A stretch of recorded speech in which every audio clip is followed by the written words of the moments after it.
Chers amis, au début de ce nouveau temps liturgique qui est celui de l'Avent, je vous adresse ce message pour y entrer personnellement et en communauté. Pour y entrer avec foi et disponibilité. Pour y entrer d'une manière encore toute spéciale, puisque nos communautés ne peuvent accueillir plus de 30 personnes, au moins jusqu'au 15 décembre. Mais surtout, ne ratons pas ce temps de l'Avent qui nous dit que nous avons quelque chose à attendre, quelqu'un à attendre, quelqu'un à désirer. Il nous conduira jusqu'à un renouveau, accueillir le Christ, l'enfant Dieu à Noël, celui qui vient combler notre attente sous les traits d'un enfant nouveau-né à Bethléem. Aujourd'hui, malgré la situation préoccupante que nous connaissons et qui peut bien sûr nous désoler, le Seigneur vient refaire nos forces. Il vient ouvrir nos cœurs à l'inattendu pour vivre d'une manière paisible et désirée, pour vivre notre vie en accueillant le Christ qui vient refaire nos forces. Bien sûr, le Christ n'est plus attendu dans notre société contemporaine, mais nous qui le connaissons, nous qui l'accueillons, disons à ceux que nous rencontrons cette bonne nouvelle qui réjouit notre cœur. Voici un nouveau chemin de foi qui s'ouvre pour les chrétiens que nous sommes.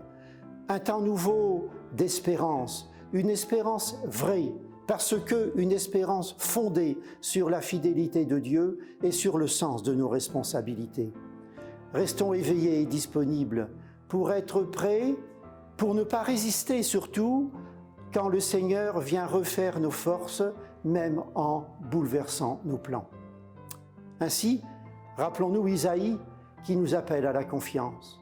Je cite, « Seigneur, tu es notre Père, nous sommes l'ouvrage, nous sommes l'argile, tu es le potier, nous sommes l'ouvrage de tes mains. » À nous aussi qui doutons parfois de Dieu, faisons nôtre, laissons-nous façonner par Dieu.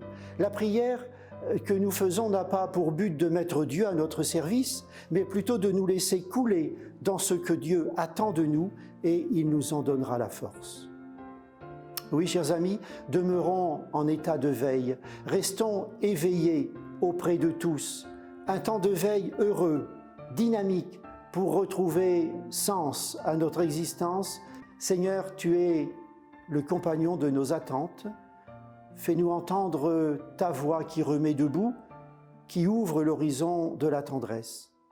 Sous nos pas fleuriront pour notre terre justice et paix, amour et vérité.